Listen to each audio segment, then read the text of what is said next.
Hi everybody, and welcome back to our second day of I Love My STEM Career. We are inspiring young people today, so hi to everyone watching, and we're talking to loads and loads of very, very cool STEM professionals. So we've got our next speaker. Next up we are joined by Leona Donaghy, who works as a healthy buildings consultant, which kind of sounds made up. Healthy buildings consultant. Could be a reason for that. For Wholehearted Environments, which is her own business. So, what is that, first of all? Because it kind of called me out there. Yeah, yeah. Were you like, healthy buildings, I'll do that? I mean, like, we're here to inspire young people. You can make up your job. You can make up your job title. That's a thing. That's true. That is a thing. I call it that because, well, there is a similar thing called building biology, but I just don't do exactly all the same things as them, and I don't want it to be confusing, so I had to think of a new word, and I thought people would understand that. But it's explanatory, like it's cool. It's cool. I love it. So you studied environmental science at uni. So between yesterday and today, you're our first kind of environmental scientist, which is really, really cool. So what made you want to do that subject, and did you find it as interesting as you'd hoped? Well, I suppose, like, growing up, I was growing up in the countryside and just curious, like, obviously playing in the garden, the pond, digging things, finding like iron pans and things, and I was all, curious about things. But I think it was looking at the uni prospectus, to be honest. There was like a picture of a wind turbine, and I was like, yeah, that's like the future, and I want to do that. And then, to be honest, back then there was nothing about wind energy in the degree, but like, thankfully now there is, and like, I've went on to study that sort of stuff. So yeah, it was more that it was like, I want to be part of the future. Yeah, but with an environmental twist, which is cool, and especially now at the minute, like, things are very environmental focused, not always in a good way, but it's awareness and things is improving. So it's a very interesting degree to do, I would assume. So I want to talk a little bit about, you set up your own business, and not only did you set up your own business, you set it up during COVID. Which is interesting. Probably really, really hard work. But would you tell us a little bit about what exactly your business is all about? What do you do?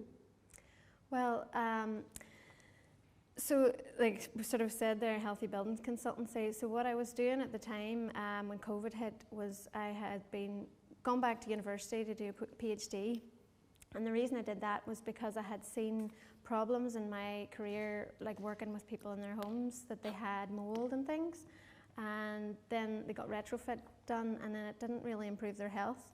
And I just knew that there was a lot of work needed to be done, and it was a big problem. So I was trying to solve that problem, and then COVID hit, and I had then my own problems because I was supposed to be getting access to houses, and work was supposed to be conducted that was called off indefinitely.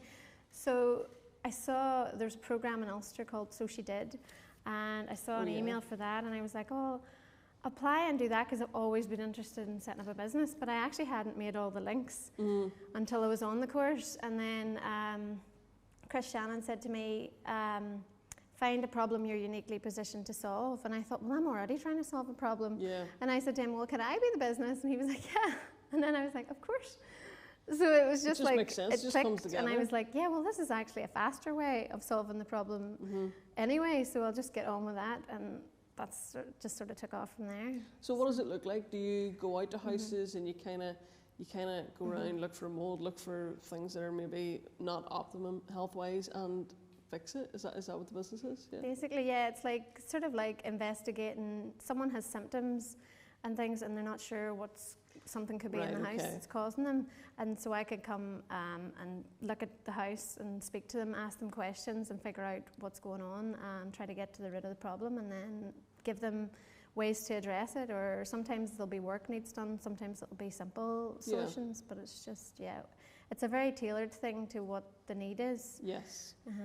What about your background, your degree? Did that kind of serve you well for this? I'm guessing you needed that knowledge to be able to be competent in it? Definitely, yeah. Like, environmental science is a very good broad base for a lot of things, but I was mostly interested in the kind of air chemistry kind of, and toxicology and all that sort of stuff, and I think it was those things kind of that led me down that direction kind of, and then the health side of things was my own interest.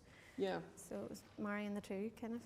And did you have at school, you know, 'cause, people watching are going to be young people, teenagers, people at school, and we had some great students with us yesterday at the event from St Cecilia's in Derry, and you know, we're kind of hoping to inspire people across like a different range of subjects. But yesterday, for example, with that group, we had a careers teacher, and interestingly, one of the speakers had been inspired by that careers teacher whenever she was at school. So it was a really lovely story. And I'm just wondering, there'll be teachers watching with us as well, and sometimes teachers can really impact what you choose to study. Did you have like a teacher or a role model that inspired you in a way? It definitely, like my primary school teacher was really encouraging of like environmental stuff and gave us the time, and it was a country school as well, so we had like plenty of access to things. So she was very inspirational and had inspired that self-belief. But I have to say, even later on, like even sometimes teachers saying things that aren't that supportive can spur you on.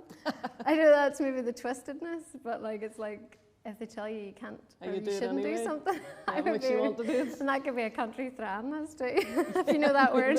But it's like, so I'm from Strabane, so thran is one of our main words. Yeah, I'm going to do this.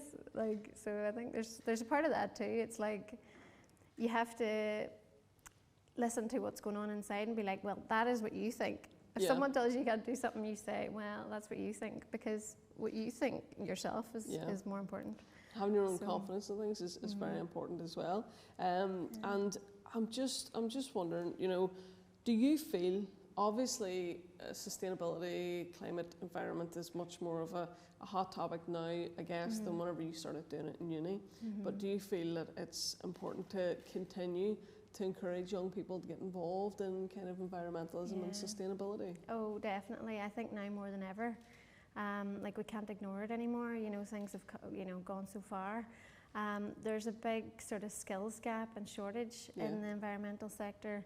The Royal Society of Chemistry has recently come out to say like the curriculum really needs to be tailored towards this sort of thing now, because environmental stuff is just so important. So yeah, there's definitely going to be jobs in that, and things like the automotive industry and batteries and things like we're going to need huge amounts of people to work in those industries. So I think now more than ever.